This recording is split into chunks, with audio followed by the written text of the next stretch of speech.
Okay? A shalom to Israel, which are Hispanics and Native Indians, so called. Yahweh Hashem, Yahweh Shai, to all the brothers. Yahweh Shemar, Alathan Hashem, Yahweh Shai, to all the sisters. We are the Isupk, the Israelite School of Universal Practical Knowledge. And since under Commander General Yohana, and since 1969, we've been teaching the truth, which includes the fact that so-called blacks, so-called Hispanics or Latinos, so-called Native Indians or First Nation people are the true Jews, the true Israelites, the seed of the lost 12 tribes of Israel, God's chosen people. That is the truth. Okay? And we've been teaching this since 1969. You understand what I'm saying? And nobody has been able to disprove or debunk that fact. Okay? So, IPK, under Commander General Yohana, is the originator, the origin, the first, you understand, group with the truth on the earth. You understand, in modern day times, okay? We're the home of the truth. And if you're not in the ISUBK under Commander General Yohana, you're simply not in the truth. You're in the kind of truth. Because Christ said it would be one body.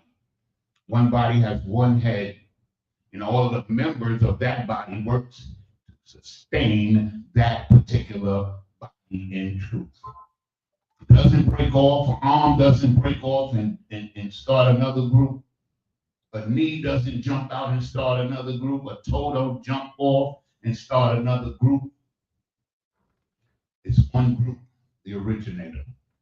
You understand? Okay. Hey, shalom, everybody. To the brothers and the sisters, of course, again. Okay. Tonight is the Friday night Lashawan Qadash class. Okay? Which is the Hebrew language or the holy tongue. You see it up here. Lashawan Qadash, holy tongue, holy speaking, holy language, right? This is the Friday night Lashawan Qadash class, okay? Okay, so I'm going to be the teacher tonight. I'm also 500 Yanazar. I wasn't really prepared to teach the class, but my brother, also 1000 Abawan, he has some medical issues that he had to deal with, and he'll be down for a day or two. Okay? With that being said, I'm going to ask a question. And the question is, how come the Lashawan Qadash, how come it's called the Hebrew?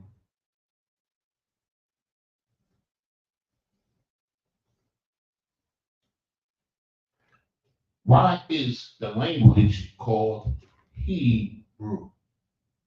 Okay?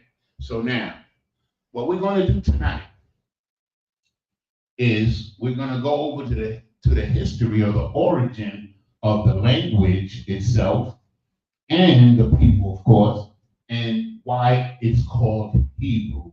And then we're going to do vocabulary words, okay? That's what we're going to do here tonight.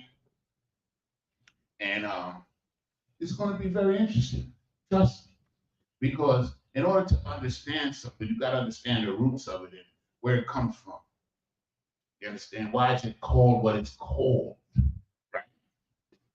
Okay, so now, with that being said, I want everybody in hearing distance. Okay, let's see who we got here. Okay, okay.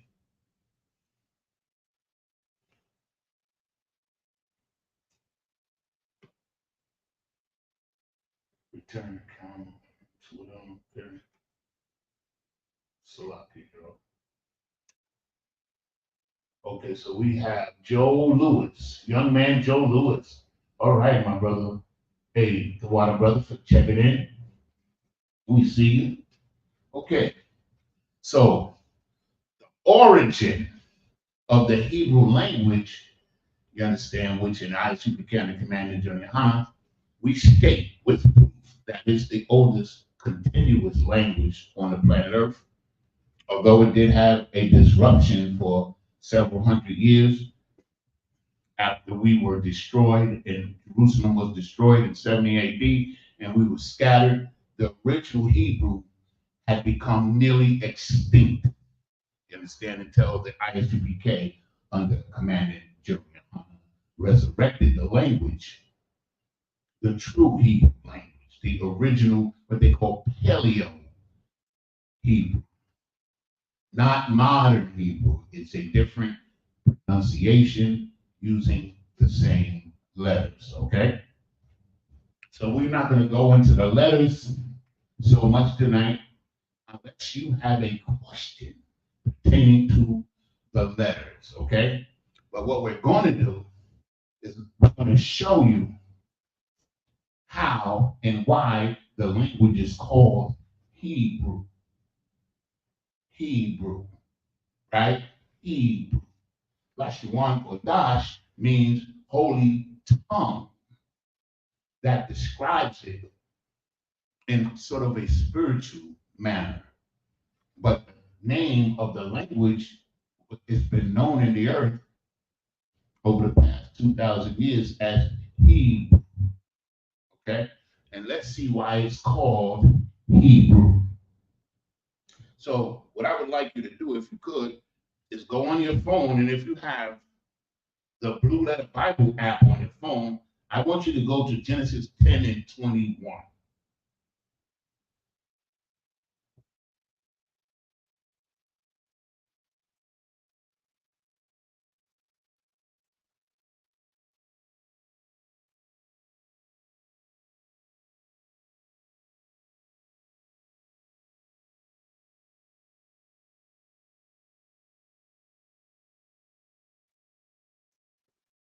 So just bear with me here. 10, 21. Go. Okay, so that's an error on my part.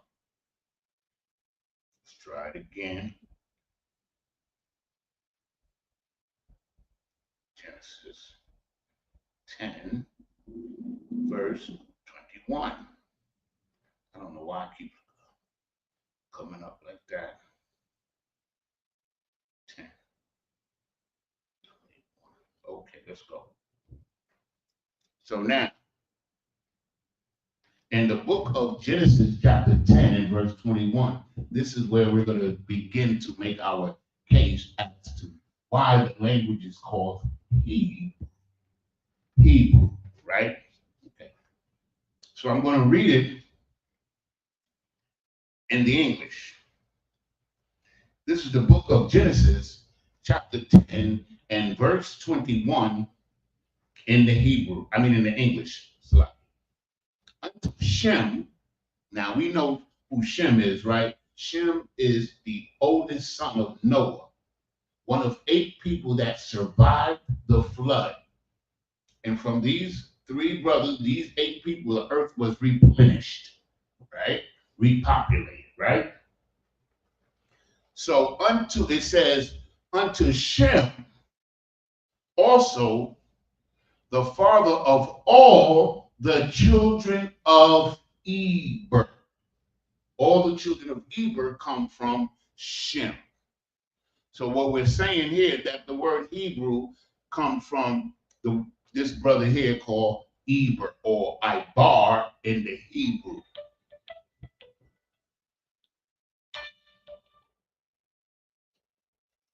Shalom. Shalom. Yahweh Shalom. Shabbat.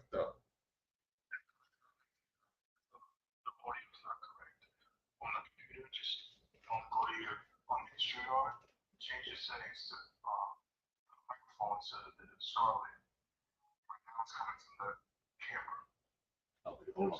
Let's see. Just go to settings. Okay, audio. Yeah. Okay. All right, I see the fourth microphone.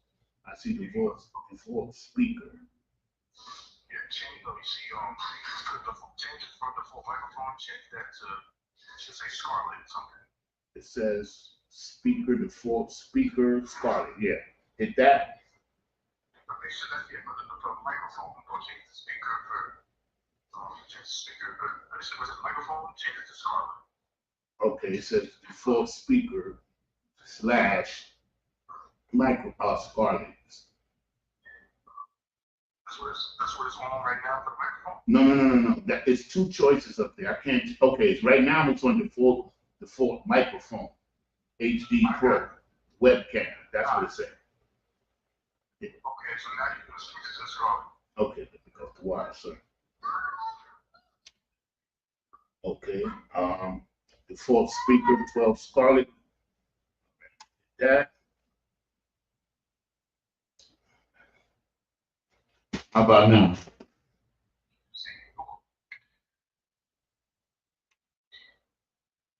Communication speaker for Scarlett. Okay, important. Do not turn this off unless you have a high quality microphone and wearing headphones. I don't know why it's saying that. Nice. I think you got it. Okay, all right. Dr. Shaw, can you hear me now?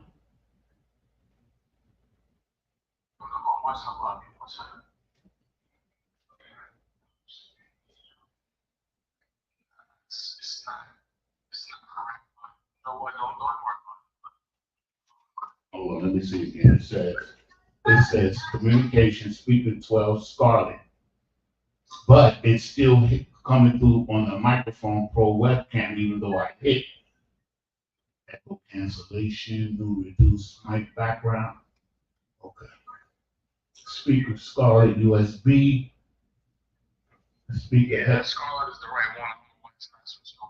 Yeah, I don't know what's okay. I think I would say it was plug the red cord from the laptop, get back in, tell them that will work. Okay, hold on, I'm trying that right now. Hey, Salaki, we having some technical difficulties. Hold on. I don't know how it got on that. I just plugged it back in. Okay, so let me try to do the default speaker 12.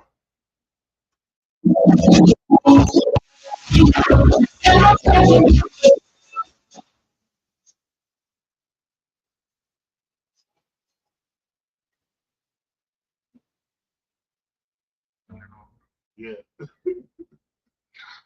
I don't know what the hell that is. Okay, default speaker 2 Scarlett, echo cancellation, reduce mic background, mic volume. It's still. Just wherever it says microphone, it should be a Okay, we got default microphone. Sorry, something's not right. At the top option, And try setting up and again. you can see You the can also try plugging when your I device speak. and plugging it back in. Okay, I'm gonna try to plug it in again. Wait a second.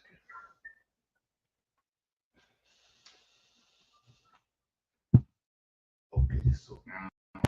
You just got it wherever it has a microphone. It has to be the Scarlett one selected. If it says HD mic cam or something like that. It said default. First it said default speaker 2 Scarlett 212 USB. Then it said default speaker 2 Scarlett. Then it has like whatever some numbers, a series of 8 numbers. Then it has communication speakers Scarlett 212 USB. Yeah, it's like communication Scarlett. Oh, nope, that's not the one because that's going to make us go loud again with that music. Okay. Communication speaker 2. I don't get it. I never had this kind of problem before with it. I don't know why it does this. No, so I don't even worry about it. They can hear you online. This is not the proper format, but they can hear you. So echo cancellation, reduce background noise.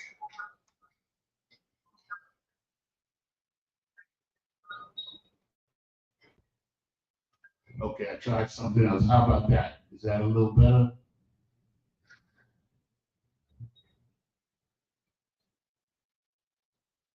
Audio. Yeah, so same thing, same thing. I don't work on it. All right. All right. So I, Another one. Right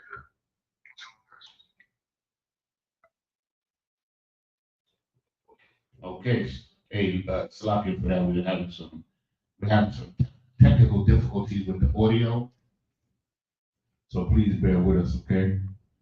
So where was okay. So we're in the book of Genesis, chapter 10 and verse 21, and what we're trying to show here, what we're showing here is why the language is called Hebrew, and then we're going to do some vocabulary words, okay? So in the book of Genesis, chapter 10 and verse 21, it reads, unto Shem, also the father of the children of Eber.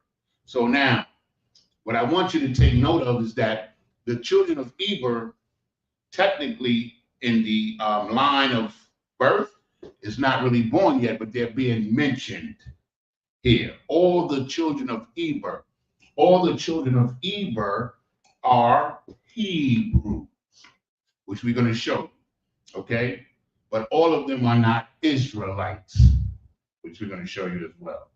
Okay, so let's read. The father of all the children of Eber, the brother of Japheth, the elder, even were children born. So this brother Eber is mentioned before he's really born into the bloodline, which I'm going to show you. And there's a reason for that. Because in the Bible, in the book of Genesis, they do a bloodline, they trace particular bloodlines. You have to be able to understand how the bloodlines are being traced, okay? And that's what I'm going to try to explain as we go on, okay? Verse 22. The children of Shem. Now, these are Shem's children.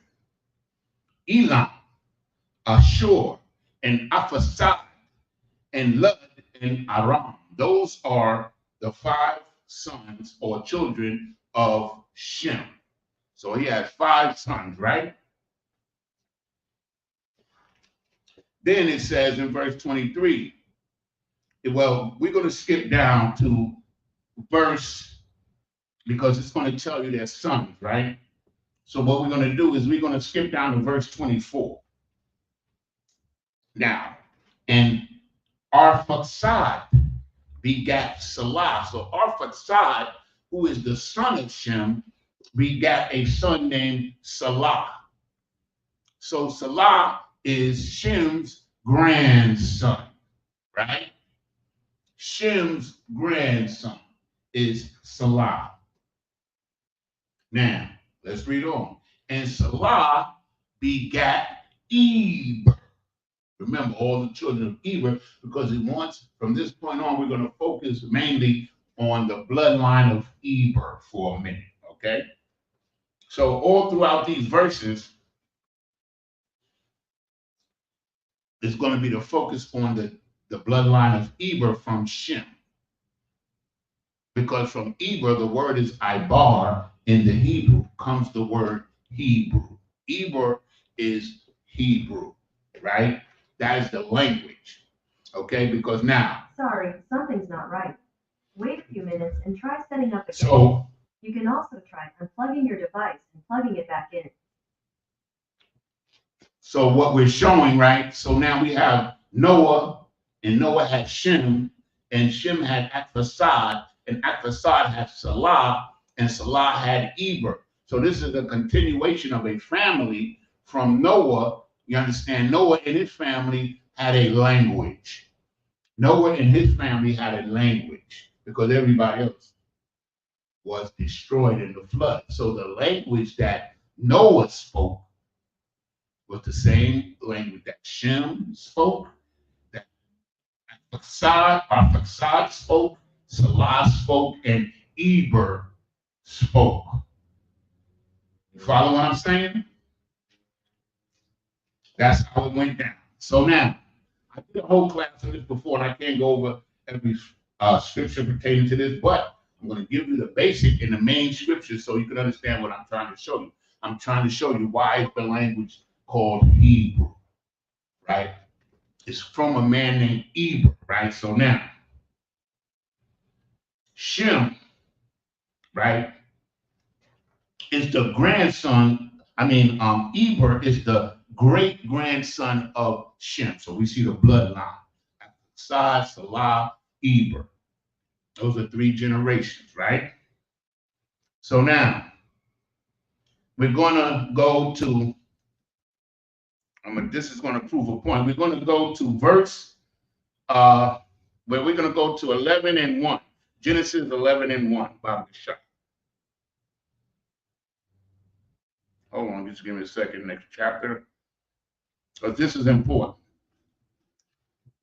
Now, this is after the flood, and all of the families of Shem, Japheth, and Ham are now populating the earth.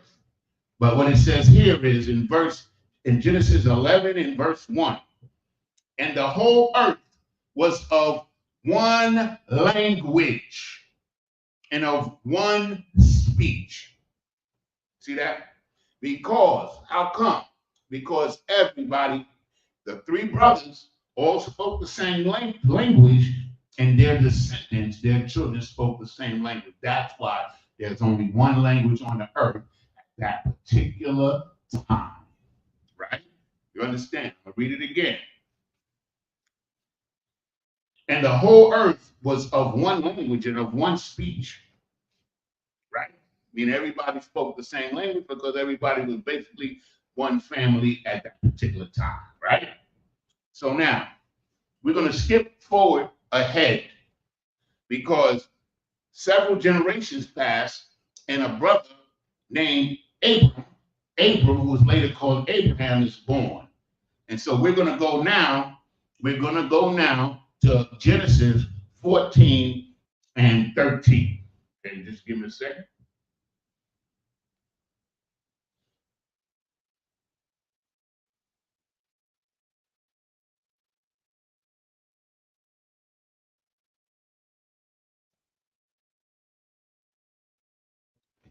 Now,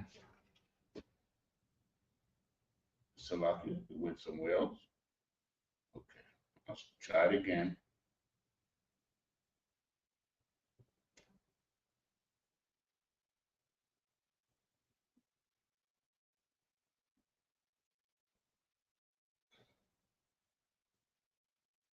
Okay, we're there now. Genesis 14, chapter 14 and verse 13, and it reads, and there came one that had escaped and told Abram the Hebrew. This is the first mention of the word Hebrew in the Bible that I've been able to find. Genesis 14 and 13, Hebrew. So now this is like 4 or 5 generations later. Now Abraham is the focal point. We're going to be dealing from this point on with the descendants because that's how the Bible works. The descendants of Abraham now, from Eber to Abraham, I think is 4 or 5 generations. So now Abraham is the focus. We're going from Eber, his bloodline, to Abraham. You understand? Nahor was his father. I forget the other. I don't have really time to go into every generation because that's not what this is about. What I'm trying to show you is why the language is called Hebrew. Because Abraham was a Hebrew, and he passed this language on to his son Isaac, who passed it on to his son Jacob, and who passed it on to the 12 tribes called the Israelites. Understand? So let's get it. Okay. Now, we're going to go to Genesis chapter 15, and we're going to read verses 13 and 14. Hold on.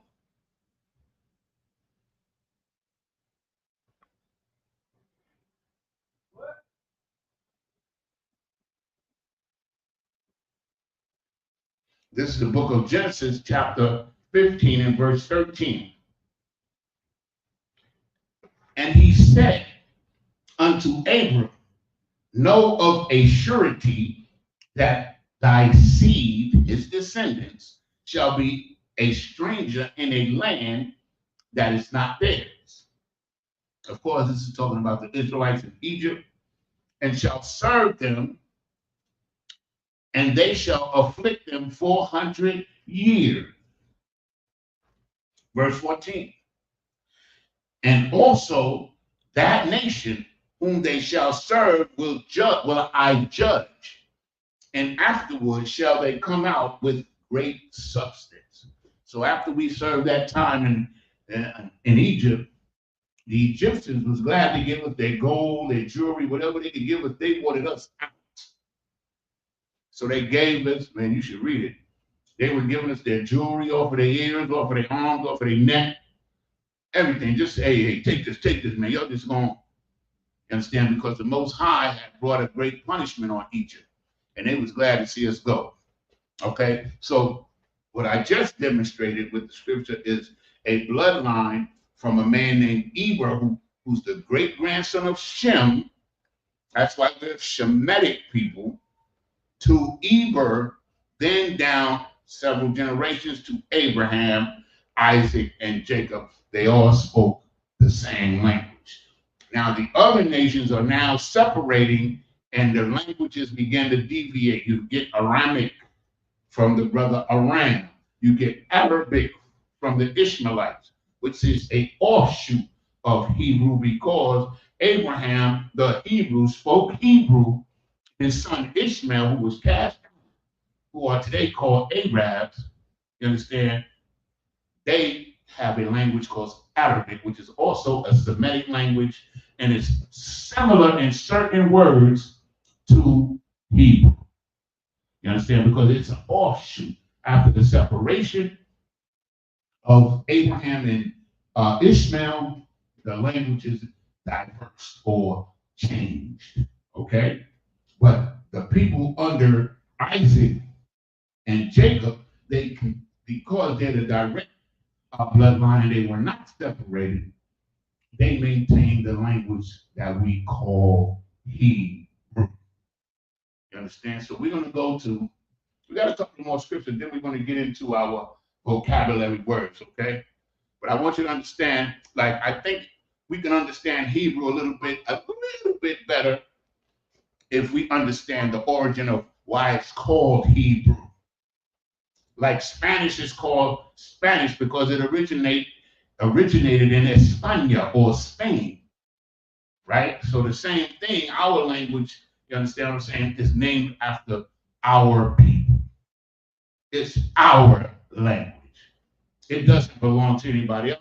That's why it was us and the Isupk who resuscitated or revived the ancient Hebrew, the Lashawan Qadash. And it's funny. I always tell this story because it always, like when I came to the truth, it surprised me. You ever watch the movie, the Ten Commandments?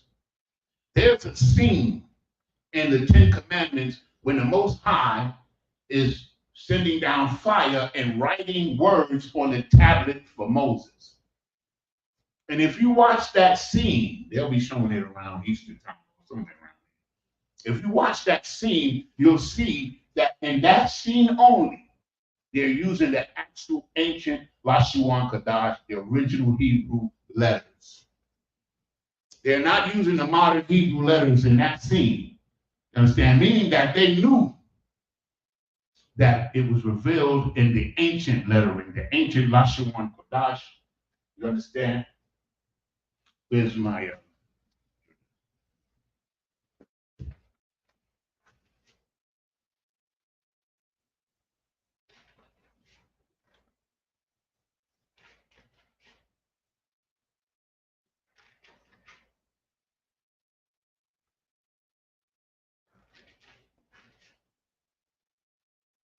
Lashawan Qadash?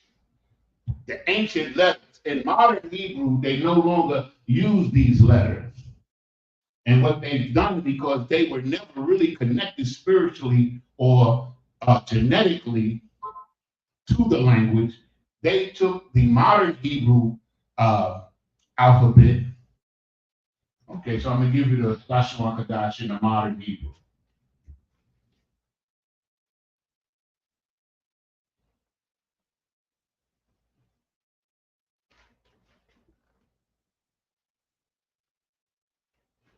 Lashawan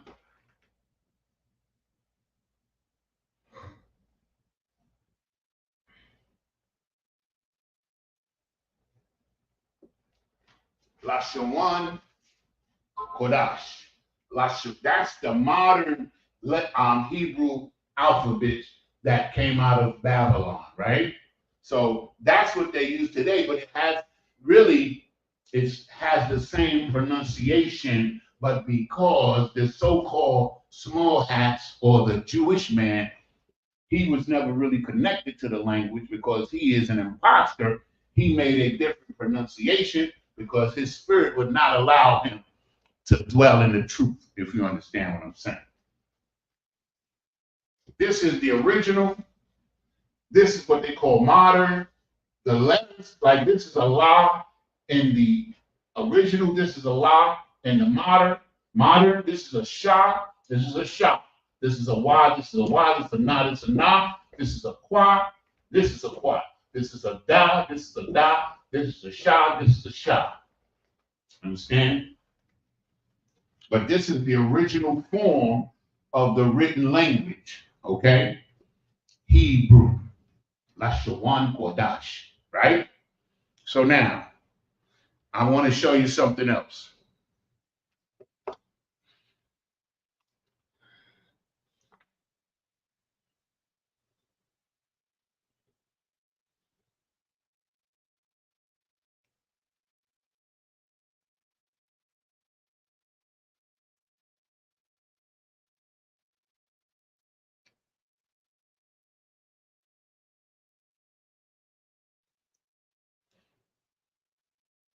This is the book of Genesis, chapter 21, and verse 3. And it reads, and Abraham called the name of his son that was born unto him, whom Sarah bare to him, Isaac. So now Sarah has a son from Abraham, for Abraham, named Isaac. So naturally, you understand, they speak Hebrew because Sarah was part of Abraham's tribe. You understand? And Abraham, as we know, was the Hebrew, meaning he spoke Hebrew. That was his language. So naturally, his son Isaac, who was not separated from him like Ishmael was, he spoke the same language. And they were encouraged to marry among their own people. Matter of fact, it was lawful to marry your own and unlawful to marry outside of your race. And you can easily find that in the book of Genesis. But we're not going to go into that tonight because that's not the topic. The topic is simply, why is the language called Hebrew? Now, Abraham is the brother that made a covenant with the Most High God, right? We just read it where he told Abraham that we're going to go into slavery. His descendants, his seed is going to go into slavery. And then in Egypt for 400 years, it didn't say Egypt, but they're going to go into slavery. And then they're going to come out of slavery with much substance. So that's us. We speak that same language. We were separate from the Hebrew from the Egyptian, because if you read about our traverse or our travels in Egypt, the Egyptians hated us. They thought that we were something like dirt. They didn't want to deal with us. They would even sit at the table and eat with Joseph. You understand? So we were separate from them. Joseph was wise. He told us to live in a place where the Egyptians did not live, even though we were in their kingdom. Okay, so we were separate from the Egyptians, and we maintained our language. That's what the topic is before we go into the, into the vocabulary. So I'm going to give you 3 more scriptures, and then we're going to start the vocabulary words. So now, let's go to Genesis 25, and we're going to read verses 22 through 25.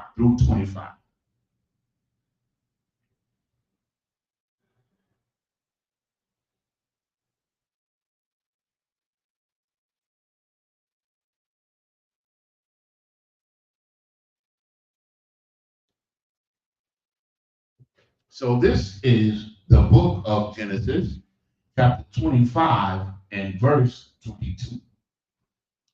And the children struggled together within her. And she said, if it be so, why am I thus? Who we got in the chat? We got Sister Parties, Sapariah, Shalom, Sister Yahweh, Shalom, Alataba, Shalom, Shai. Okay? So, of course, if you have any questions, don't be afraid. Ask the questions. If I'm able to answer the question, I will. If not, we'll defer to a later date when you will get an answer, I promise you. Okay? All right. It doesn't have to be on topic. I would prefer that it is on topic, but it doesn't have to be on topic. Okay? So, let me continue to read. So she said, if it be so, why am I thus? And she went to inquire of the Lord. So here it is.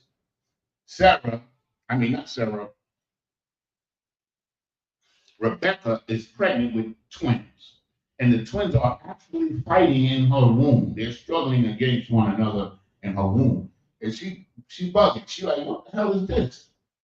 So she went to inquire of the Lord, meaning she went to the men of the Lord, to the prophets, to ask them, why was this such? Why was it such? Verse 23. And the Lord said through the prophets unto her, two nations are in thy womb. Two nations, two nationalities. That's what a nation is, right? A nationality, right? Two different nationalities are in thy womb. And two manner of people shall be separated from thy bowels. Meaning when they come out of the body, they're going to be separate. They're going to be different. And here's the proof. And the one people shall be stronger than the other people. One of the two children there, when they become a nation, are going to be stronger than the other people. And it says, and the elders shall serve the younger. So meaning the one that comes out first at a particular point in time was going to be the servant to the one that came out second. That's what that means. Verse 24. And when her days to be delivered were fulfilled, meaning that when her 9 months was up, of course, behold, there was twins in her womb.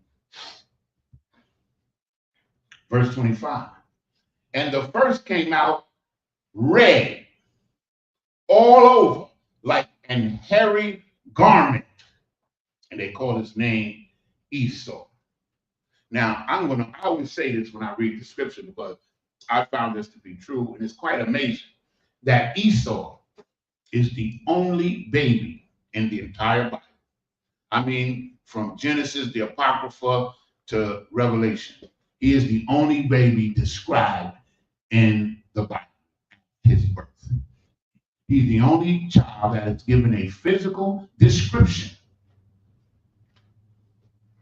at birth in the Bible. Not Christ, no other child in the Bible, they give you a physical description of him. Why? Because Esau, you understand, was different. Everybody up until that point was a melanated person, a person of color. So here's this baby born, you understand, he's red, meaning he's red and you can see his blood vessels and his blood through his skin, and he's hairy. He's a hairy beast, right? That's why. He's different. He's special. Verse 26. And after that came his brother out, and his hand took hold of Esau's heel, and his name was called Jacob. And Isaac was three score years old when she bare them. Meaning Isaac was 60 years old when Esau and Jacob was born. He was 60. Okay? So that's important because what's important is that they don't give you a description of Jacob.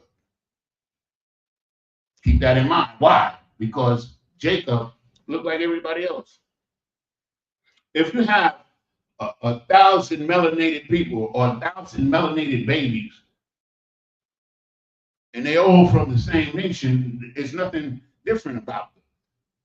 But if one of them, if all of them is melanated or of color and basically smooth without hair, and then here comes one that's red and hairy, he's special. Okay, that's the context of the difference between them two brothers. Now, both of these brothers are Hebrews. Both of them. They're both Hebrews. You understand what I'm saying? But Jacob continued through the straight bloodline. Esau went out on his own and became, as the scriptures say, another nation, a different people. They are not like us. Okay? So now, we're going to go now to 1 Corinthians 13. Let me go ahead and Bible. I had about to put that blue letter. Because I'm not. 1 Corinthians 13 and 1. So we all know that this is the apostle or prophet Paul, whichever one you prefer. I like prophets, but the same thing.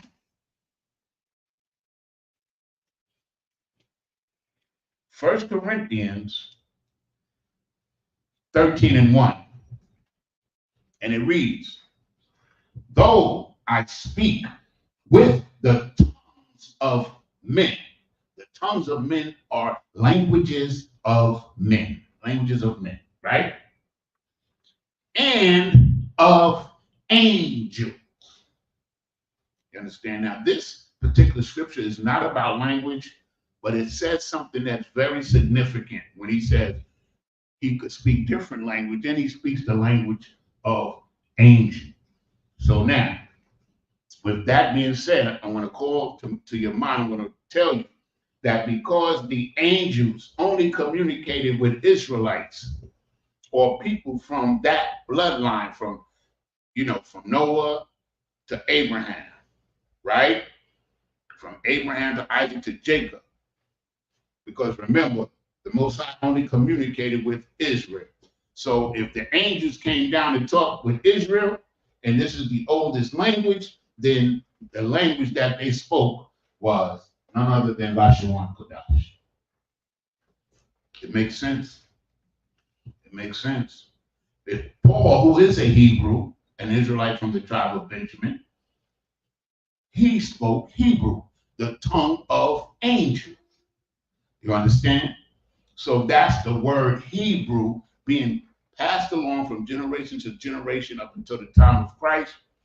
And about, according to my studies, and I've looked this up several times, approximately from 300 to 400 years after Christ, the original Hebrew language was almost extinct. And in 1969, the Isupk began to rebuild and restore, revive that language.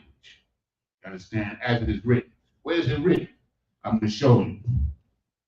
Let's go to Zephaniah chapter 3 and verse 9 in the Old Testament. Okay? And it reads, for then will I turn to the people a pure language, that they may call upon the name of the Lord to serve him with one consent. So at some time, he's going to return to us a pure language. That's what it's saying. If you read the Hebrew, it's like he's going to return to us a pure language, meaning before anybody corrupted it, before anybody plagiarized it, you understand, polluted it, misappropriated it, he's going to return to us a pure language, meaning the language that it was before. You understand? The pure language, that language of angels. That's what Paul calls it in 1 Corinthians 13. You understand where we're going with this?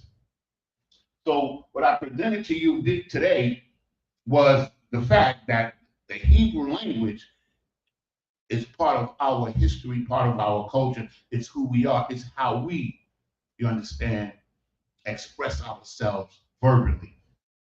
It's a spiritual language, and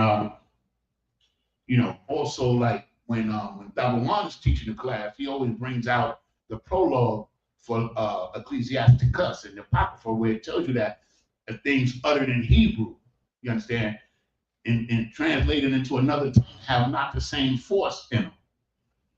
You can say force, or you can say the same spirit. You understand? Because it's different. You understand? Lashawan Qadash is the holy, the set apart tongue. Okay? So if you have any questions, let me see if there's any questions. Okay, Most High in Christ. Okay, who out of this? Okay, so I'm going to erase this.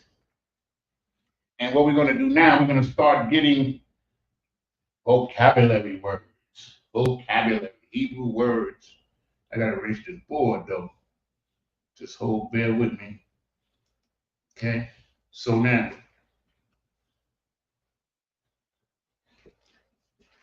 that's the origin of Hebrew. That's why it's called Hebrew.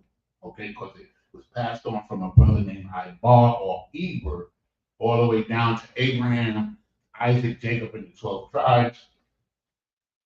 And if you know anything about Israelites, we love to hold on to things that's ours before we were destroyed.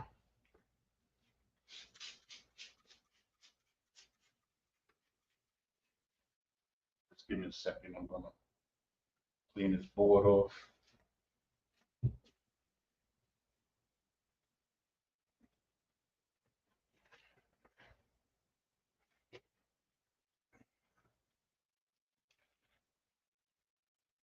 Okay.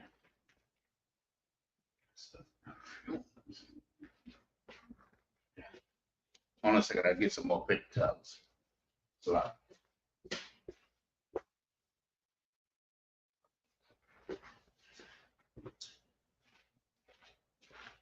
in Zephaniah 3 and 9, what it tells us is at some point in the future, that language is going to be functional again in the earth.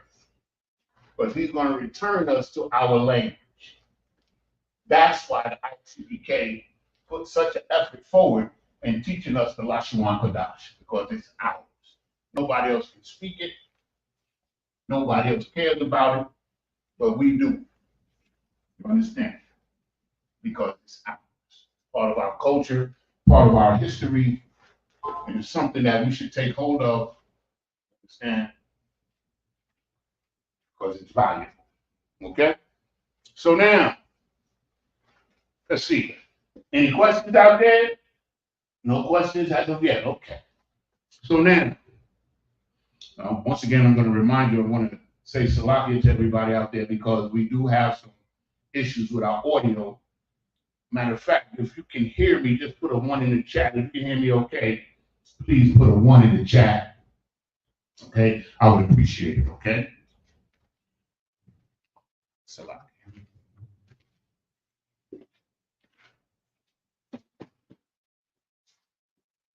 Okay.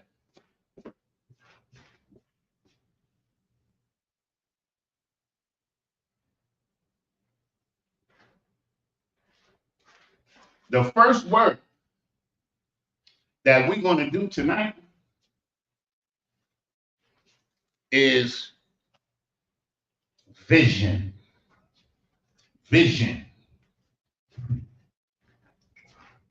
Now, all of these words that I got today, I took from the book of Obadiah. So if you want to go to the Blue Letter Bible and go to the book of Obadiah, you can look up these words in the Hebrew. Just when you get to the verse, I'm going to tell you what verse is in, and you can just go there and you can look at the word itself and what it means, okay, for yourself. Okay, so the first word is vision,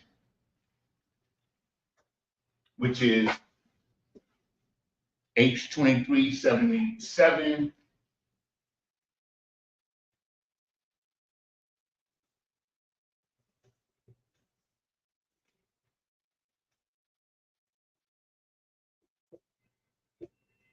Vision. Everybody know what vision is. You can see, you understand? You can visualize, right? And the word, the Hebrew word is kazawan. Kazawan.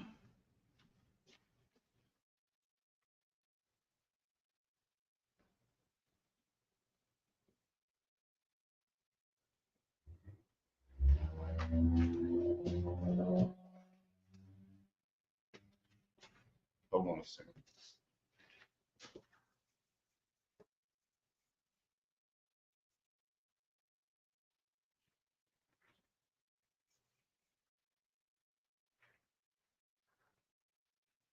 Kazawan. So in the ancient Hebrew, it would be spelled ka, za, one. Kazawan. In the modern Hebrew, it would be spelled like this: ka, za, one. Kazawan. Vision. H2377. Kazawan. I like that word. Certain words in Hebrew just sound so correct for me. Okay, so that word number one, that's Obadiah verse one. That's in Obadiah verse one. Okay, Kazawan, Kazawan, vision. You understand? This is pertaining to Esau, right? Let me get there.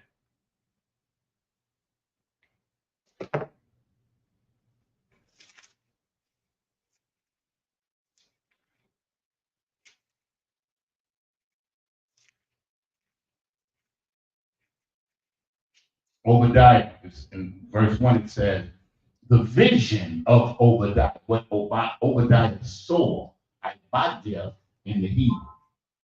You understand? What he saw. So he saw a vision. The Most High showed him a vision pertaining to the devil, the Edomites. Okay? So that's the first word. The second word is H136. Now, what that H136 means in the concordance or in the blue letter, you go to H136 and you'll see that word and it'll break it down and give you the meaning, all that. The pronunciation is going to be according to the some of these I really laughed at today for real. The pronunciation is going to be according to the small hats, okay? But we have our own original pronunciation and it's correct, okay? So the next word is H136, which is Lord, lowercase Lord.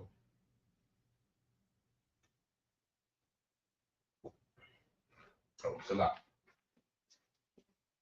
It's H136.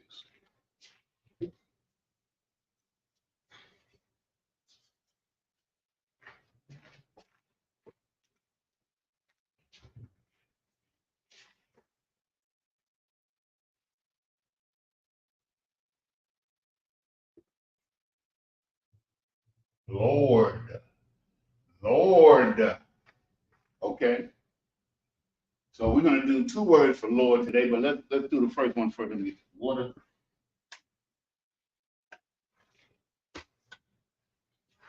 Lord. The word is Adunya.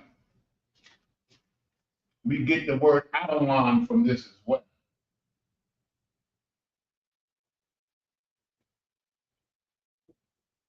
Adunya. In the ancient,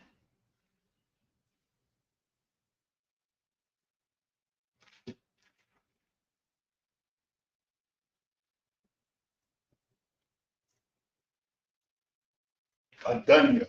Adunya. Adunya. Lord. In the modern, it's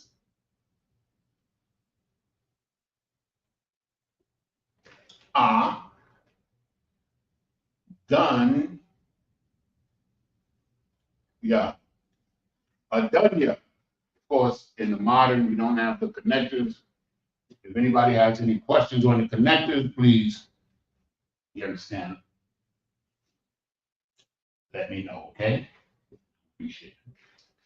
Lord, Adunya. Lord, Adunya. Adawan. You understand? Adawan is connected with this word. This is the root word for Adawan. But you'll find Adawan with its own. I think Adawan is a few verses before this. Adawan. Okay. Okay. So this word is Adunya, Lord, Lord. So now the next word, which I'm going to show people the difference because, and I'm explaining. The next word is H 3068.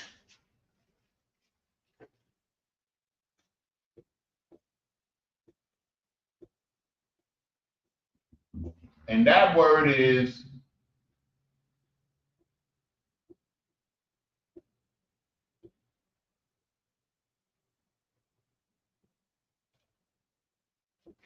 Yahweh. That's the word. Yahweh. That's the word. Because we just read that I will turn to them, I return to them a pure language so they can call upon the name of the Lord. And until we came out with the Lashawan Qadash, there was all kind of different pronunciation of the Lord's name, Yahweh, Yeshua, this, that, and the other, Anya, all kind of names. Uh, the name, Lashem, or that's the funny name. The name, that's what they call it. Okay, so Yahweh, spelled in the ancient,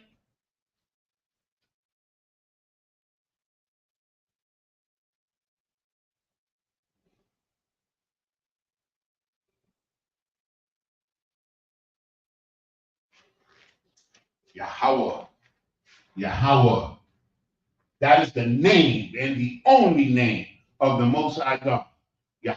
You can see that in Exodus chapter 3 and verse 15. That's his only name. And also in Psalms 83 and verse 18.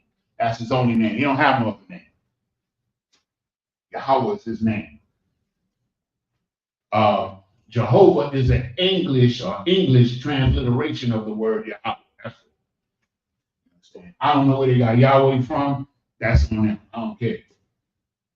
Okay, so now in the modern, it would be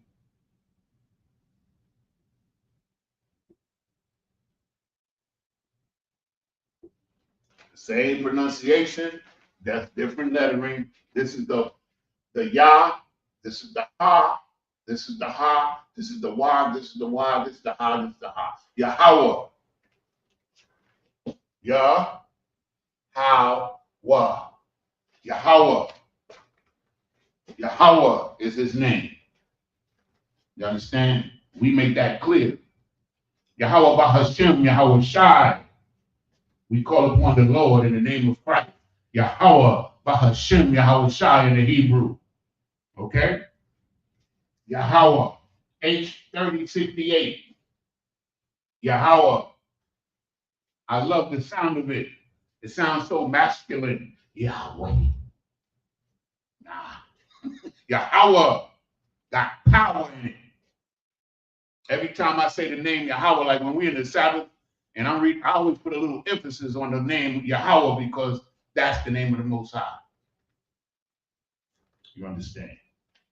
I love that name. Okay? So now, we all love it. I know it. You ain't got to tell me. Well, okay, so the next word is H60. Now, that's also in, that's in, I got that word from Exodus 3 and 15, Yahweh. Because he tells Moses his name is Yahweh, and that is my name forever in the Hebrew. But in the English, they use the word Lord. I don't know why. Seems like they're trying to hide something. But Yahweh is the actual Hebrew word there where it says Lord. He tells Moses, the Lord is my name. That is my name forever. but the actual word for Lord is Yahweh. It's not like this word Lord, which is a dunya, understand, which means just like somebody higher ranking than you, somebody, over you, a teacher, a master, something like that. Okay?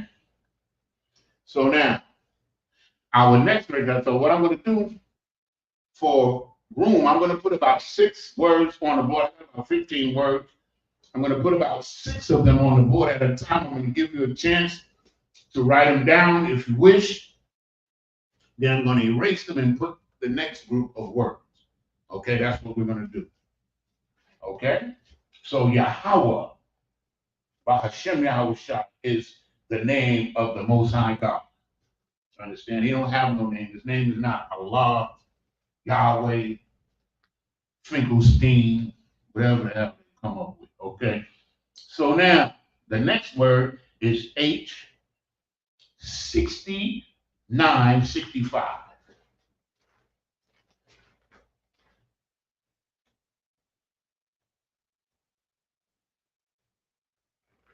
And that word is arise.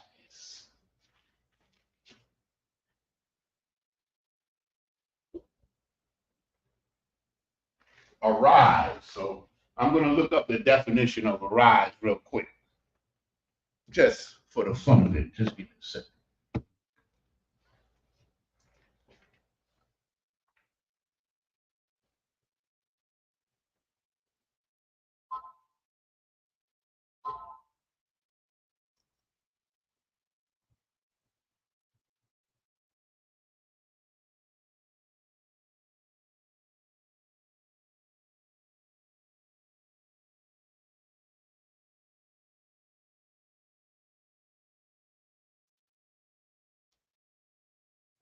Now listen to the definition of this word.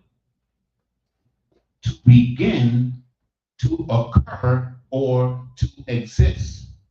To come into,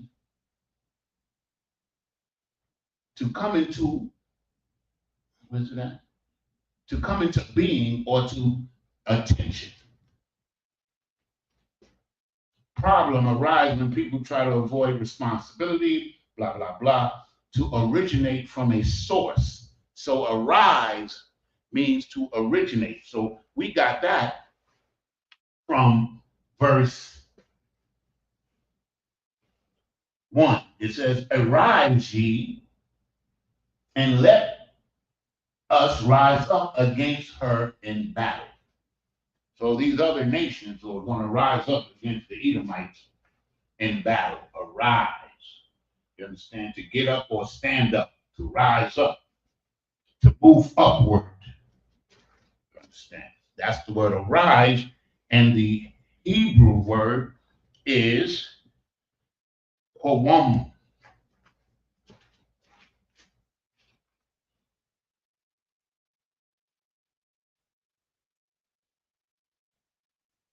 Qawam. Qawam. That's the Hebrew word for rise. In ancient, it's spelled like this.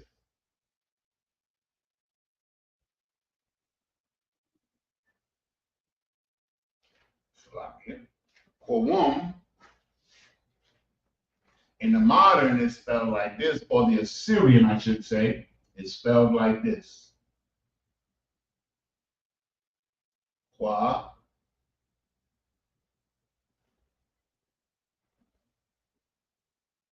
Qawam. Qawam. Qawam. Rise. Arise. Arise. You understand? Rise up. Qawam. All of these words are in the book of Obadiah. We're still in verse 1, I believe. Right. Arise. Qawam. To rise up. Okay? So now, the next word is the following as well as one of the following words is H4421.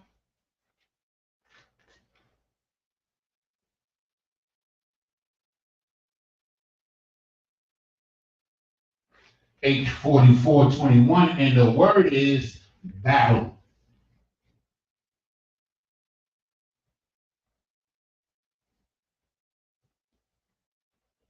Battle.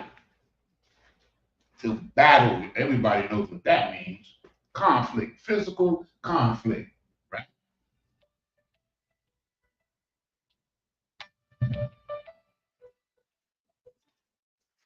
Hey, Shalom, everyone. How about you? No check with that. Just let me know what kind of cards in the lotto, and then just add it, so you should be able to also. Okay, most I impressed the water, so I appreciate that. Okay, I'm gonna bring him in. I see him. Oh, you already brought him in, right? Yeah, I see him. Okay, hey, Akash, say again, sir.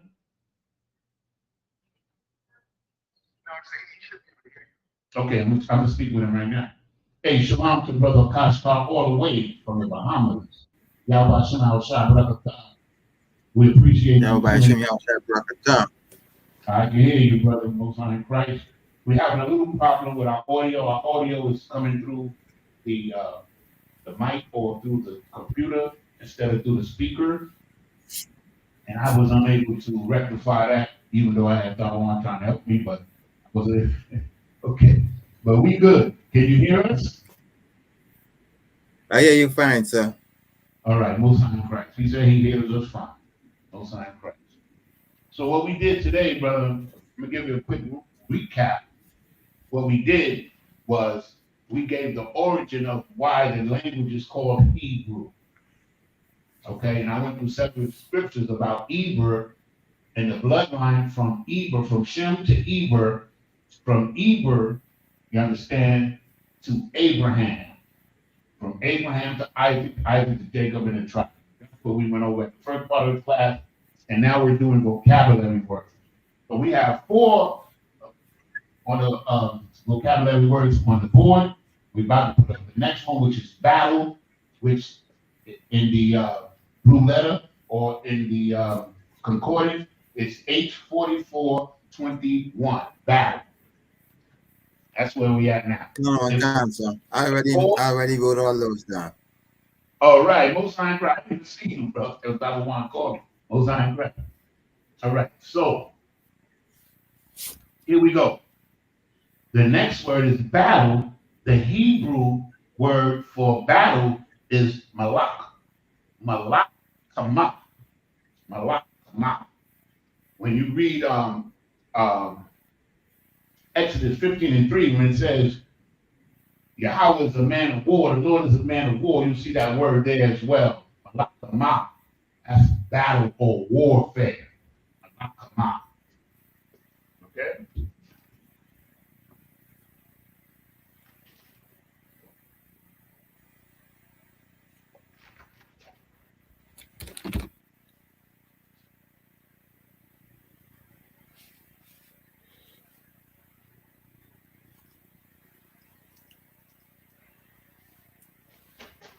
Malak kama. Malak kama. Battle. Battle. The Lord is a man of war. Malak kama means battle, war, warfare. That's what the word means. Malak kama. Right? So now, let me get it in the Syrian.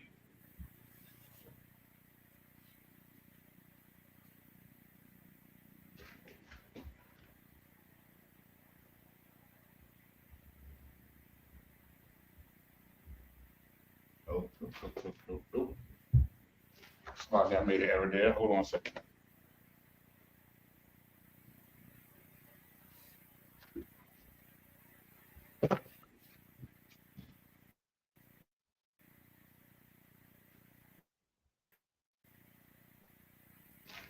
Malak kama. Malak kama, battle. Okay? Malak kama. Let me write it. I'm gonna write it over here.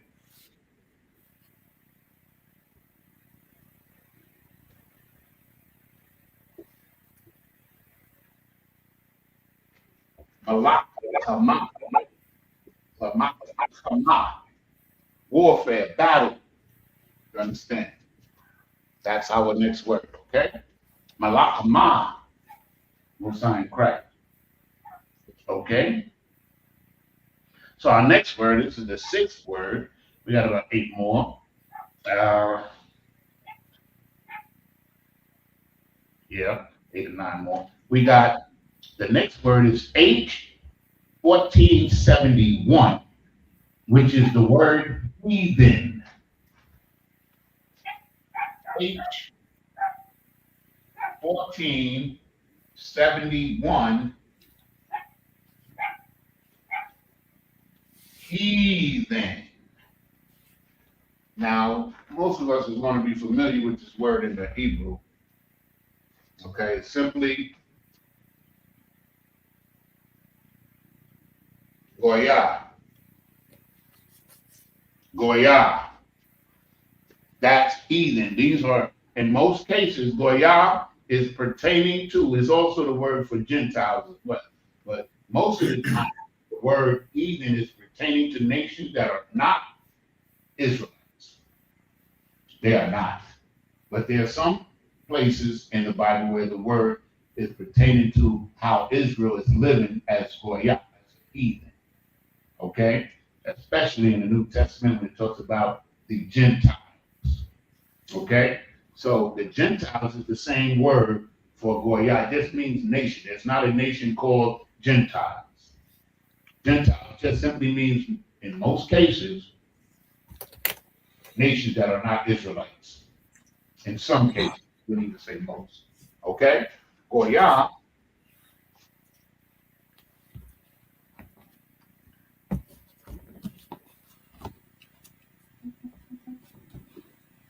Let me get this spelling correct. Yeah, that's it. Goya. Goya. Goya. It's like Goya. Goya. Okay?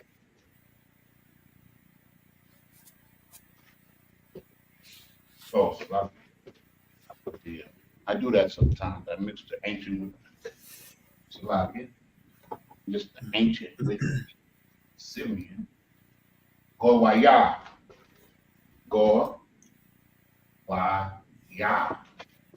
Understand? Heathen.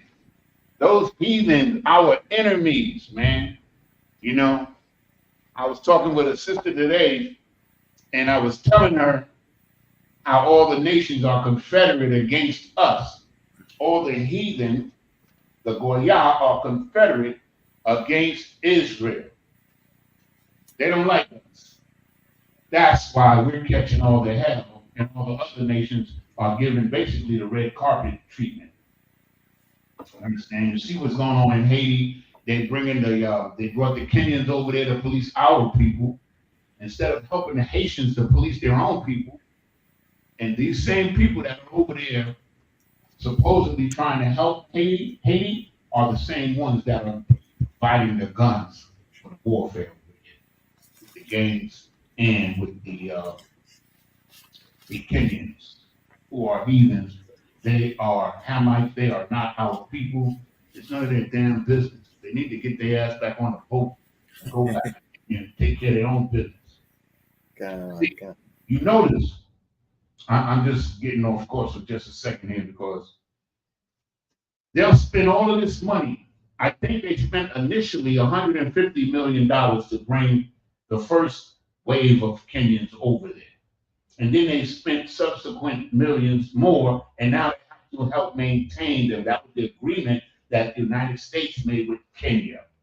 So the president of Kenya, he getting paid, if you understand what I'm saying. So that's how it works in politics and in international.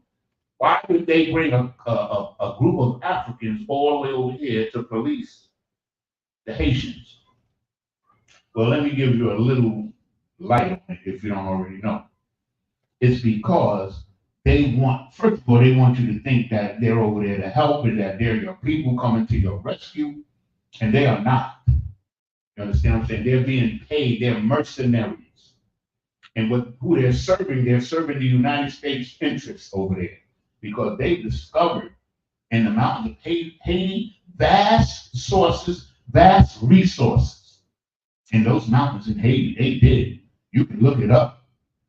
And now they want to keep Haiti in turmoil so that they can steal the resources. You understand? Who was it that said, uh, I think it was General Hyman, he said, what the oppressor does, Salakia, is that he comes, you got your own house, he comes and burns down your house. Then he offers you an apartment where you pay rent to him. That's the oppressor, that's his spirit. He burns down your house, and then he says, hey, come on, live in here at full price. Yeah, you did. That's what he's done to us, man. I mean, that's exactly what he's done to us. He's taken everything from us. And now we're paying homage to him. We're paying taxes to him. You understand? We have to get everything, food, clothing, and shelter from him. We're in captivity. You understand? And they don't understand, or they don't want to understand, that those people in Haiti are the Levites. Those are God's chosen people. That's what I want to say on that matter. And we, the Israelites full of universal practical knowledge, we love those brothers. And anything that we can do to help, we will. Understand? Correct? So with that being said, I'm going to give you a couple of minutes to write down all of these words. And then we're going to get some more words. Okay? We're going to get some more. Hold on just a second. About the shot.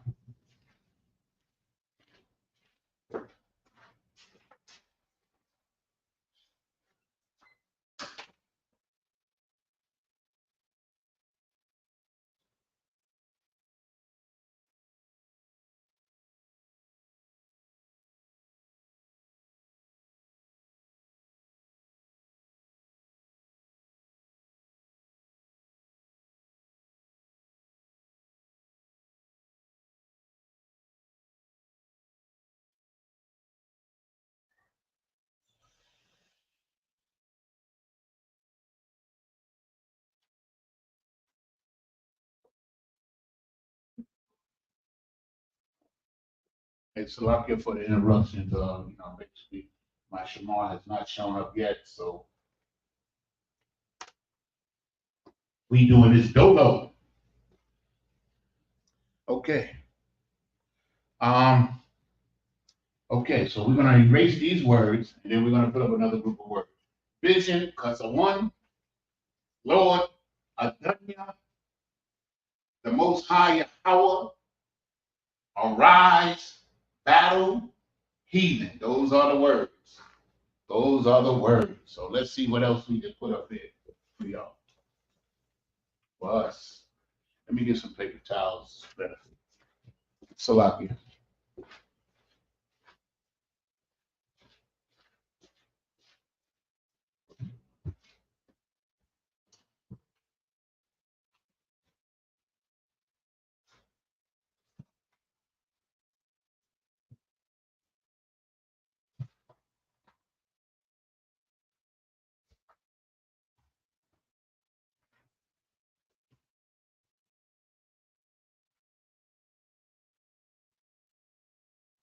Please forgive me, Salakia, for the interruptions.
Okay.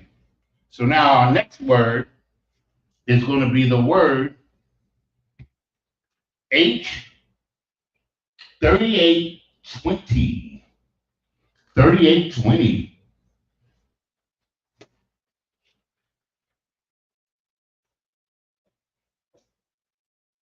Oh, I got to dry that off a little bit better.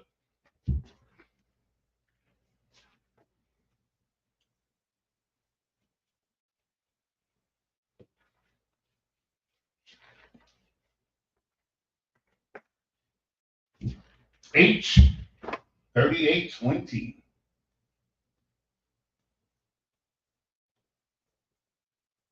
H3820, and the word is heart. Heart.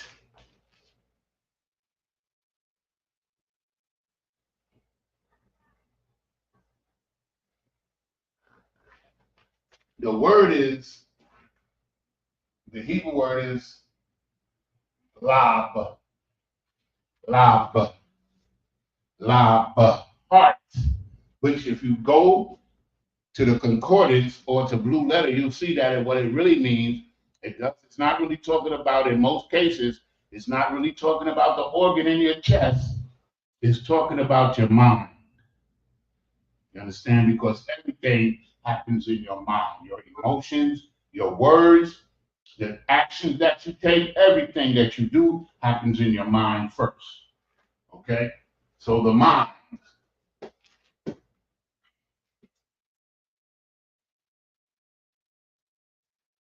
Lab.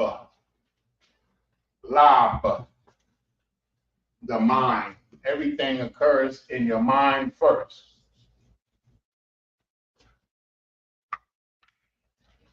Lab.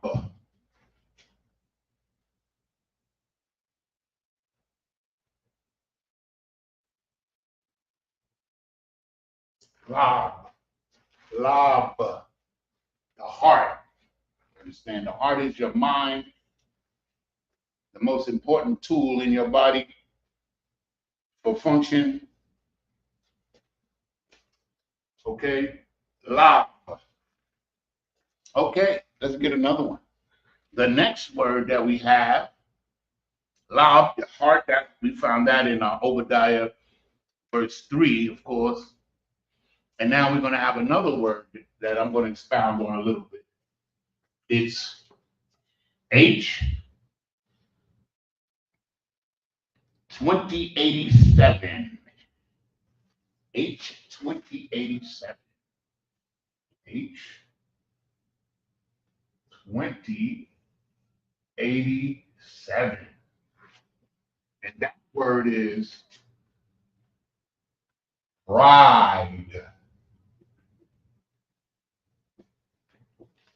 Pride.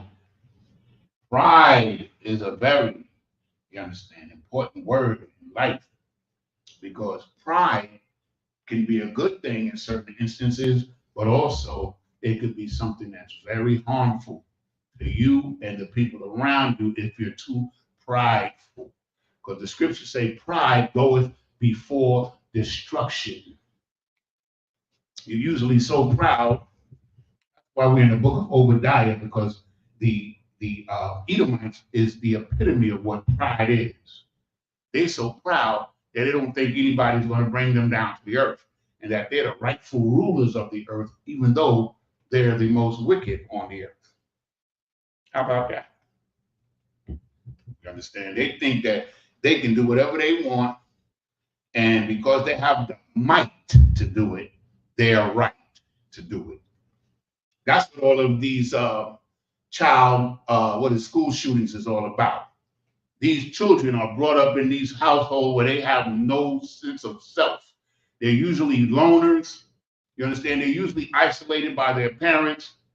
You understand what I'm saying? So they see might, or to have power over another person, the best way to relate to that person and to be better than that person is to destroy that person. That's a type of psychology that leads to these school murders. You understand? These young people don't even know which way is up, but they know how to shoot a AR-15 very well. You understand? And you don't think that this is an accident. This is something that has been taught to these children. This mindset has been placed in them, in their psyche, and they act on it like most children will. Whatever psyche you place in your child, that's what they're going to act on. Okay?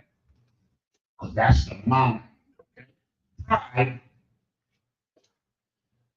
The word for pride is Zarawan.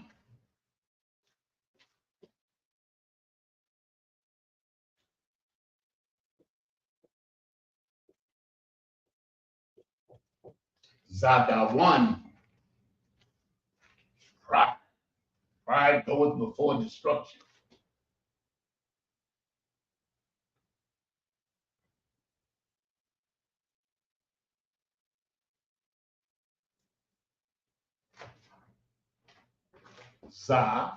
Zadawan. Zadawan. Pride. Be careful of that word. Za. Da. Zadawan. Zadawan. Pride. The oppressor is a prideful creature. You understand? And his pride, testing one. Salaki, we lost audio. So, okay, so I can still hear you. You can still hear me? Kind of one sir. Okay, well, I can't hear myself on the speaker, but as long as y'all can hear me, that's too wild. We'll find friends. Like I said, we have some kind of difficulty. It might be we have new Wi-Fi. It might be that. I don't know. But we'll, when Taiwan gets back on my yard, there's two puppies in here. We'll be able to discern what the problem is. Okay. Okay, but as long as y'all can hear me, that's too wild. Okay.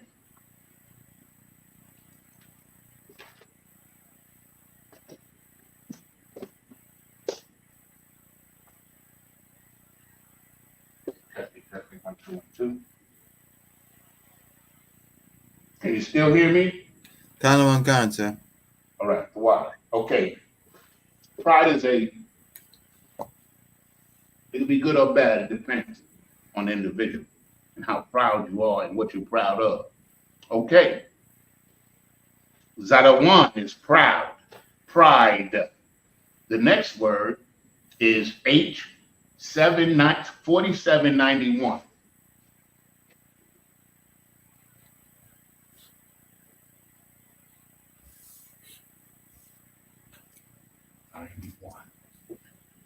And that word is high. High.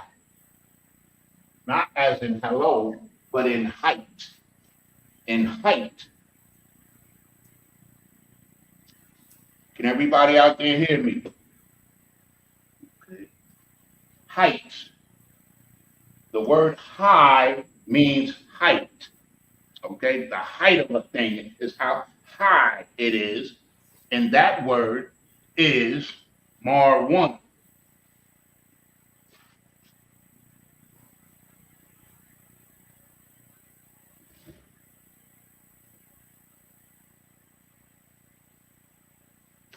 Marwan.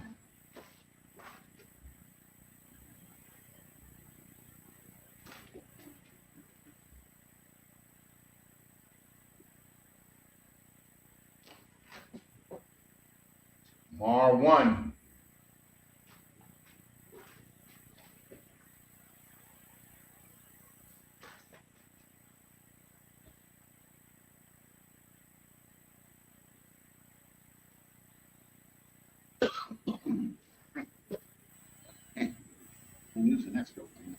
Marwan.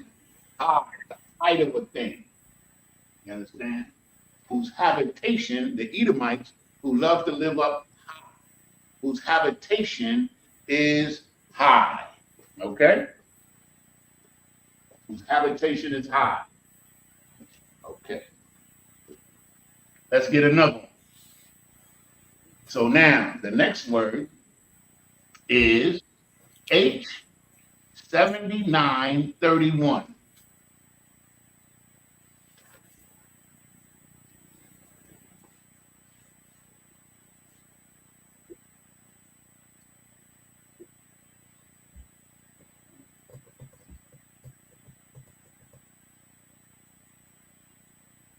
dwell or dwelleth, which means where you live, dwelleth. You know, who dwelleth, you understand, in the clefts of the rock. He dwelleth in the cleft of the rock, which simply means he has shelter in a cave. He takes shelter in a cave because the whole world knows he is, in fact, the caveman. He is the caveman, okay? He admits it every day. I saw a Geico commercial yesterday where he was admitting once again, this fucking, he's the caveman, okay? So now, what's our next word? Oh, Salakia. The word for dwelleth is shakan, shelter or dwelling place. Shakan.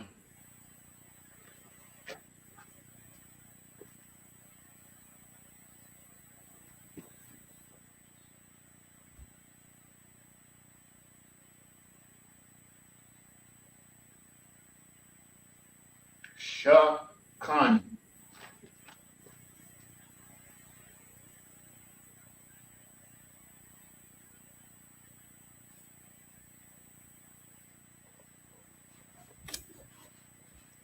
Shakan, dwelleth, where you live.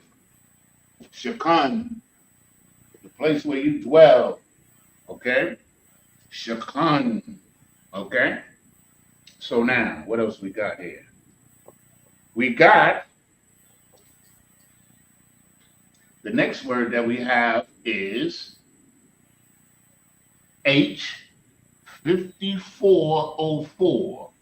H5404.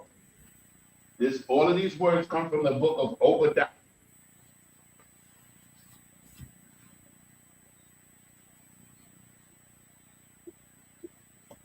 And that word is eagle.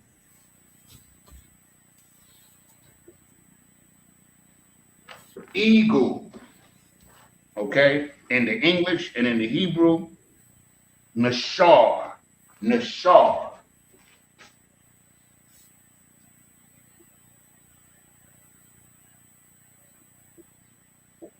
Nashar. Though he exalts himself as the eagle. He exalts himself as an eagle because what does an eagle do?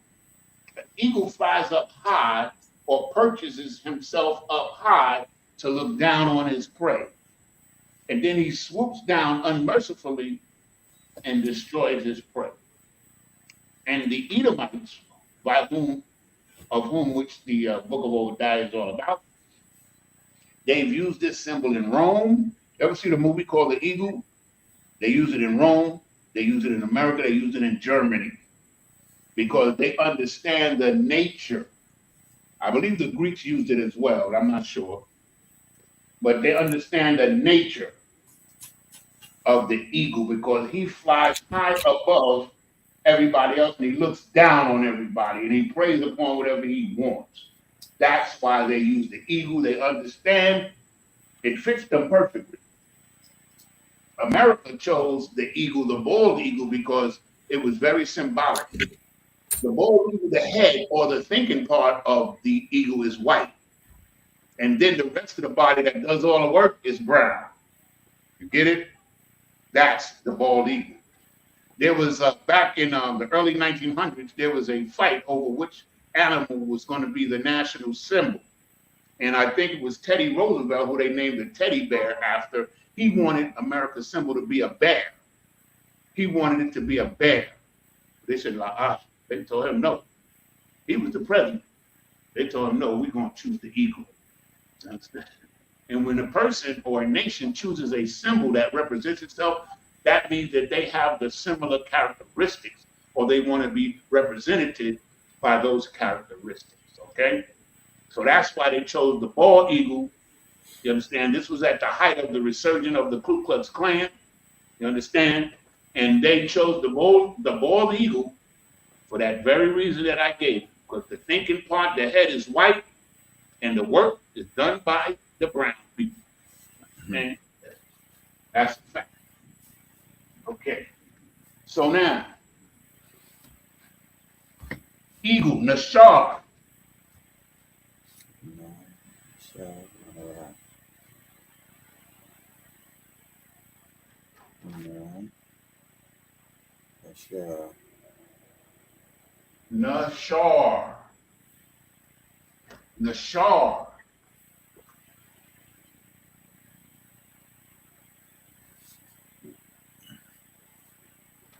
Or maybe a buy and look over there.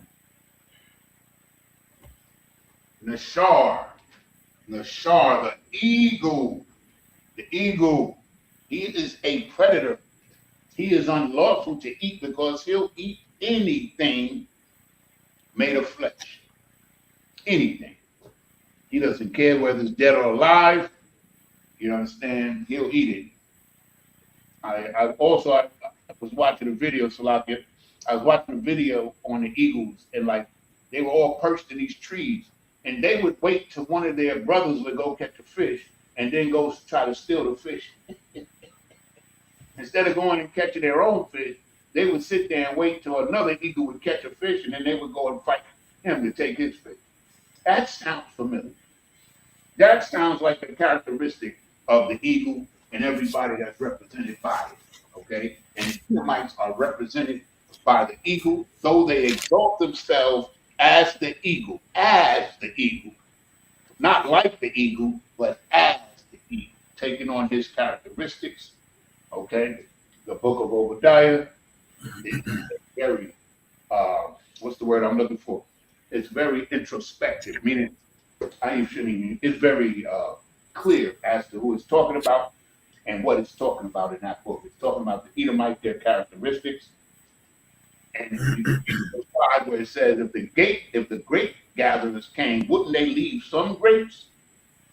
Meaning that Esau, when he comes to steal, he don't leave nothing. So we go to the book of Nahum, chapter 2 and verse 2, and it says, for the emptiers have emptied them out, meaning that they've taken everything we've got, even our name and our culture. They've taken every inch of the land from the native Indians in Central, South, and North America, and the Caribbean. Every inch of it they took. Okay? I love talking about it. I'm serious. Okay. So now, what's the next word? The next word is, all right, H 3556. H 3550.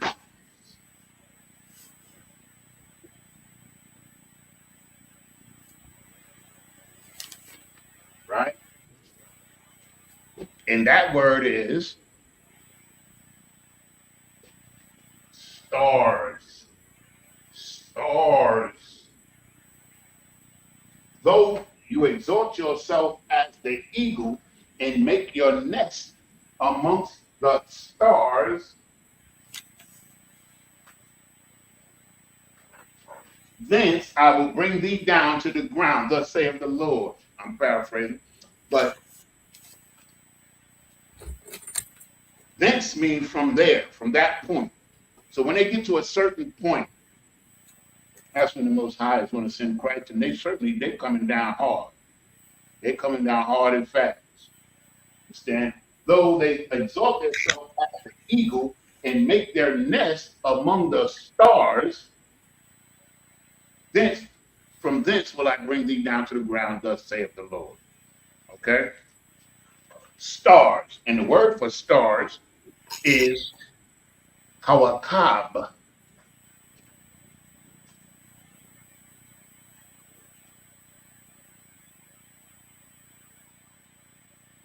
Kawakab. Kawakab.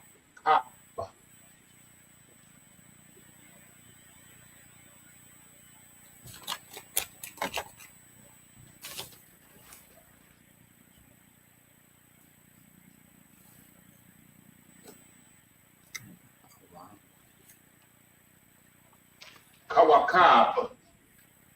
The stars. stars up with an X. Kawakab. Kawakab. Kawakab is stars.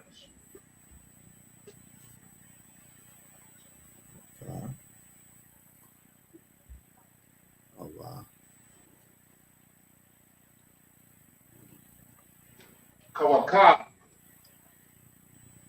Kawakab. Stars. Stars. Stars, meaning the stars in the sky, stars in society, celebrities are stars. You understand? Football players are stars because they shine. Stars. Kawakab. Kawakab. Okay. All right. So now I'm going to erase the board. We got about 10 more minutes. We got 3 more words. We should be able to get them all in. If not, we do the best we can. Okay. So I'm going to erase the board and we're going to put up the next 3 words. Please write these words down. You know, they're good words to know. Kawakab, the stars. Pride, Zadawan. Understand? Eagle, Nashar. Understand? Shit. Okay, well, I got 1 word. I got to get this word in. But let's go. I'm going to erase the board now.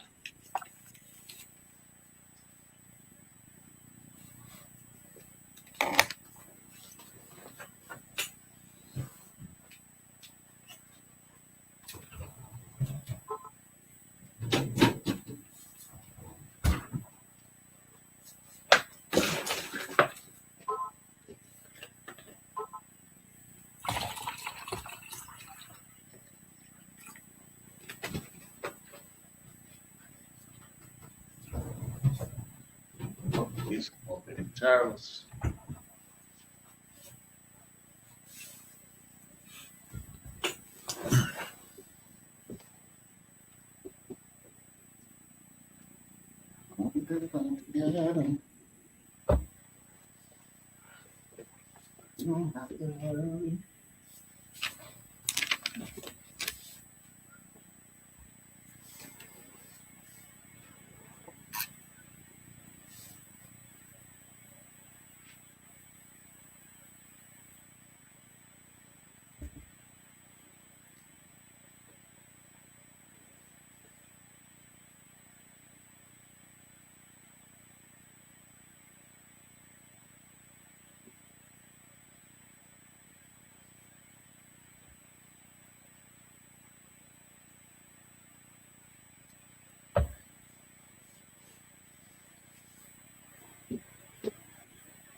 Okay, Baba Shah, Salakia, Lays.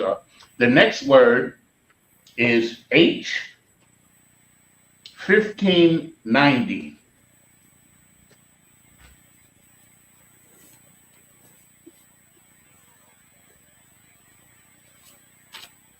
And the word is thieves. Thieves. Thieves. Because the Edomites are thieves. You understand? Christ said they were liars and murderers from the gate, from the beginning. They're thieves. And the word is ganabium. Ganabium.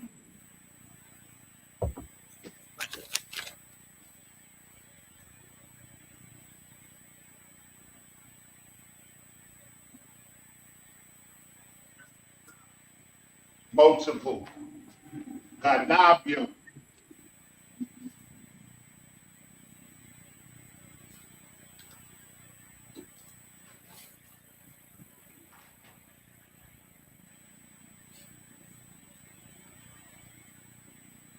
Ganab. Select that.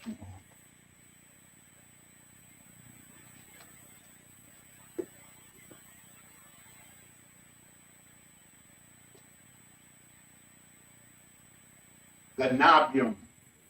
Ganabium. Thieves. Those are thieves. America was founded by thieves, by Ganabium. America is ruled by Ganapium. Okay? Ganapium.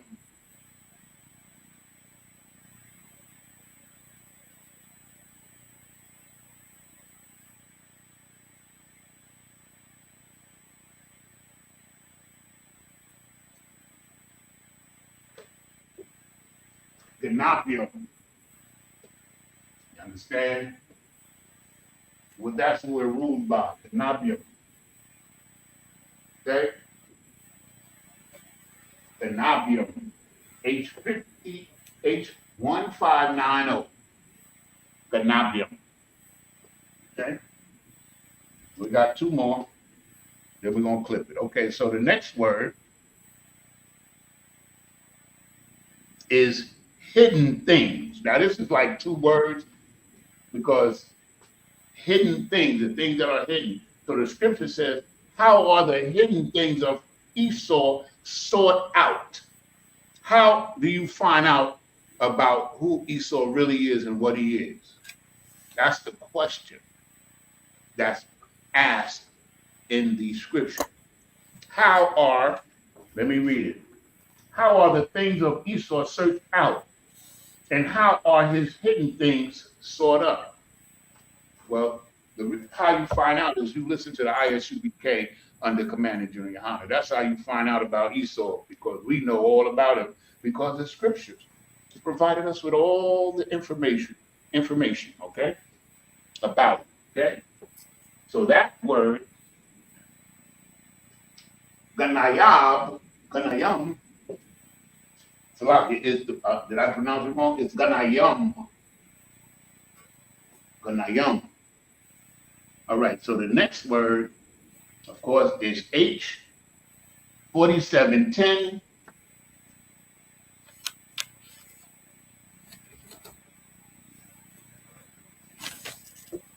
Hidden things. It's like a double word plural, but I just wanted to use it because I think it's appropriate, like when we're talking about Esau, like because they have our people, you understand, loving them. Like in this kingdom, in this society, one of the prerequisites for you being successful or being viewed falsely as part of the kingdom is that you love the oppressor. You have to love the oppressor. That's what they want from you. They want you to love them even though they treat you like cockadoodle. You understand? But they still want your love. So, you understand? It's just like a man who's being mistreated by a woman or a woman mistreated by a man, but they still want you to love them. That's what it is. Understand? And that word is matasapanyam. Matasapanyam.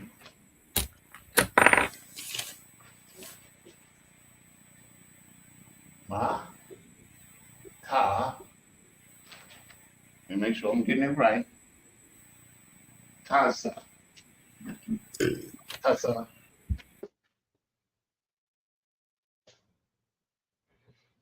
Panyam. Matasapanyam. Okay? The hidden things. Matasapanyam.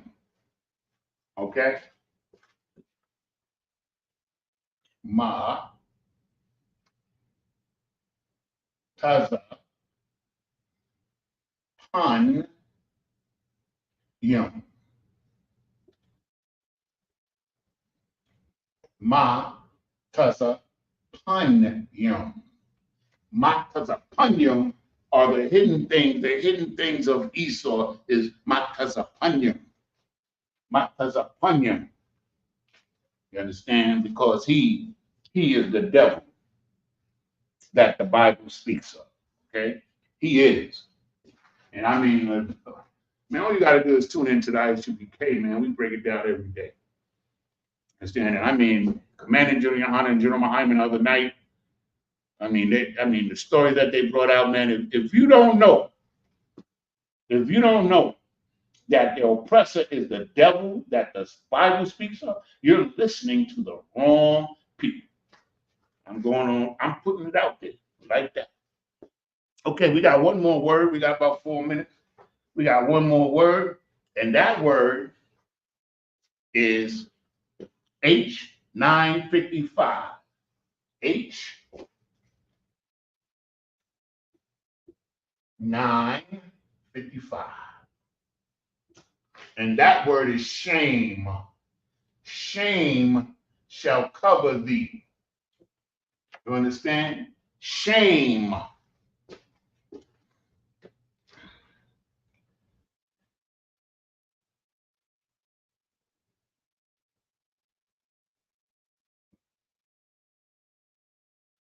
Shame shall cover thee, O Esau. You understand? When he is pronounced guilty and his judgment come, he's going to be ashamed of what he's done in the earth. Okay? What he's done in the earth and what he's done in particular to God's chosen people, the Israelites, blacks, Hispanics, and Native Indians. And the word for shame is bawasha.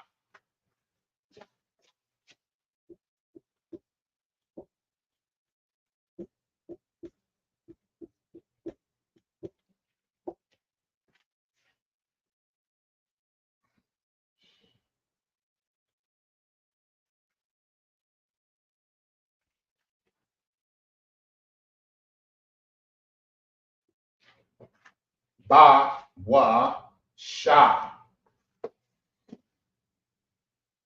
Ba-wa-sha.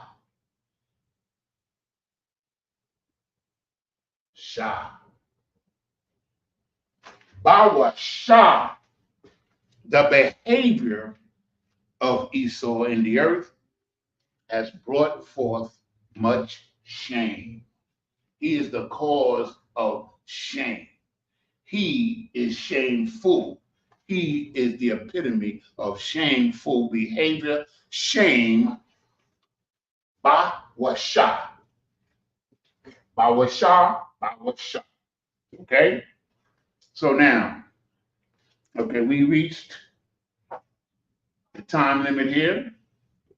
First of all, I want to thank everybody for tuning in, of course. We really appreciate it. You understand? And we hope you continue to tune in. Also, for thousands, I want to be back next week, by Shah, Lord allow. And we'll learn more about our language, our heritage, and our enemies, too. You understand? We always got to keep them in mind. You understand what I'm saying? Because they intend to put you to sleep and keep you there while they ravage the earth of its resources. You understand? Look at Haiti, man. That's all it's all about, man. And yo, one more thing. When they brought out that town in Ohio, what is it? What was the town? Springfield, Ohio, where they had 10% of the workforce was Haitians. And at one particular factory, 30% of the workers was Haitians, man. And they revived the whole town, the Haitians. And what Brother Yatazar brought out, we call him Levi. What he brought out was that there was Christians organizations who was bringing those Haitians over there to work. Because, as the man said in the video, they don't have no drug issues and they are diligent workers. The best workers he's had. He said they don't have drug issues. They come to work on time, and they're the best workers that he got. He said, and I quote, I wish I had 30 more of them working in his factory. You understand? So they destroy you, and then they burn down your house, and then give you a rental.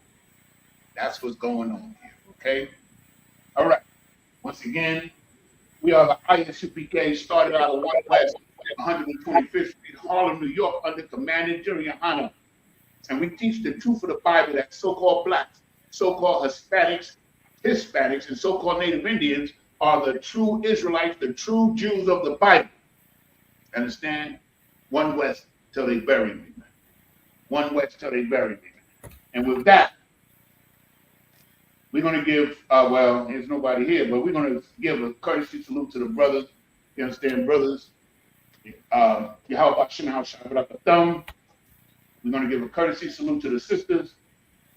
Yahweh Shema Alathon Baka Shimon Hawashai. And with that, say shalom. Yahweh Shem Yahushai, Rakatah. Most High Christ. All To all of your class, sir. right. I am the boss. My pleasure. Shalom. Shalom.